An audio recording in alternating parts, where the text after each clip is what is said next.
Hi, this is Mark, and I'm at my gym in the yoga room. Just finished a practice, and I'm going to do the reading from the Golden Present Daily Inspirational Readings by Sri Swami Satchidananda, and gotten a little behind, so I'm doing some catching up. So this is the reading from December 8th, and it says, "Do not be serious about anything." Right away, I've already got thoughts spinning, okay? So here's what Swami Satchidananda says. We cannot really save the world. We cannot even destroy the world. It is not in our hands. If that supreme power wanted to save the world, it wouldn't even take a second for it to happen. All of us could be saints and sages overnight. All he has to do is just think, come on, all of you, be saints. And that would be it. But he is not doing that. Instead, he is letting us be a little ignorant. That is his fun. You sometimes forget this and take life too seriously. At least when it gets too tough and you are really caught up in it all, at that point sit back and say, it's all right. Don't be serious about anything. Just have fun. Always keep this awareness of the divine Leela or God's play. If we just remember this, we won't be projecting our ego. How often we get caught in thinking, I did it, I got it, I lost it. For 1 week, try saying, it's all God's fun. I'll simply do whatever he wants me to do. Have a sample week like this. You will feel very light. You will get the light. Then, if you like, you can continue. If not, take back your ego. It is always there.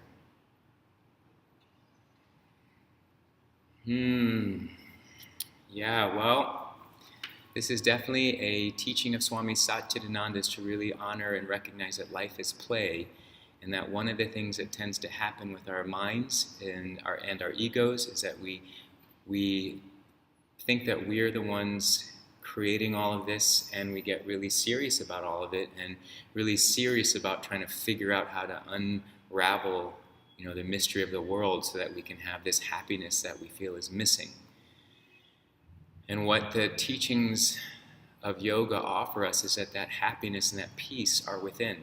Those can never be taken away, no matter what happens to us at any point in our lives, whether it's when we were children, young adults, into our old age. There's nothing that anyone can do that takes away that inner peace and inner happiness. What can happen is they can throw something on top of it. Someone can throw some of their energy on top of our light, on top of our inner joy, that we might not be able to find it so easily. When that happens, it feels like it was taken away.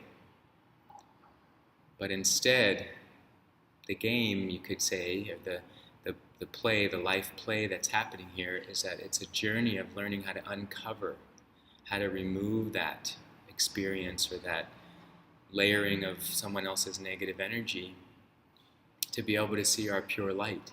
And sometimes that takes a lot of effort, a lot of work. But we can also think of it as it's a way, just like when you play a board game, there is an end. We all reach a place where we get to the end. Sometimes somebody else wins in that game and we're stuck somewhere in the middle, and life can feel like that, but we keep playing and we keep playing. Ultimately, we're all going to get to the end of the game. Some of us just tend to get caught in different sections a little more frequently than other people do.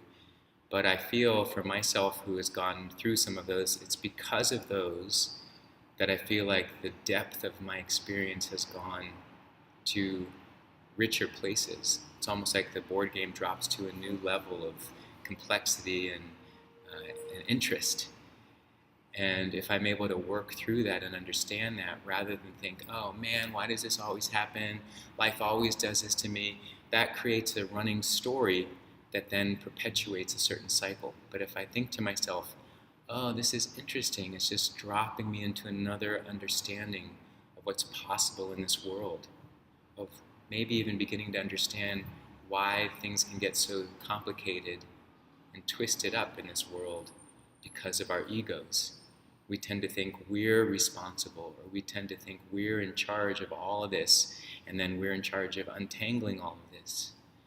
So what Swami Satchidananda offers in yoga, integral yoga, the teachings of this practice offer is that there is a higher consciousness, there is a universal intelligence that's actually guiding us. And as challenging and mysterious and even dark as this may be at some times, through that mystery and through all of this happening exactly as it is, there is a gift. And it's up to us to be able to get the support, the guidance, the help we need to help open that gift. What often can happen is we keep it sealed up. And that happens for a lot of different reasons that are often understandable. But when something happens and there's a little trigger to be able to unravel and to untie that gift, there's a sense of coming home, the sense of peace that happens, and that's us tapping into our essential truth, our reservoir of love and compassion. And that's what I feel is needed in our world more and more. How can we tap into that? Well, I find that getting on my mat, having a practice, doing something on a daily basis that guides me in that direction and guides me away from the things that create negativity, that trigger my ego into thinking a lot of the negative trance of the world. I could give in to past experiences and let that negative trance inform the way I want to, take action today, but instead it's taking all that and using the alchemy of life experience to turn that into something where I can be of service. I can be able to, shine a bright light rather than spread darkness. And that's a huge reason why I wanted to shift into becoming a full-time yoga teacher and shift into being a wellness leader. It's something that I feel is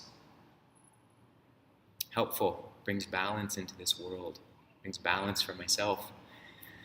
So I hope this was useful, and it was actually helpful for me just to process this as I share. So thanks for watching, and I'll see you soon.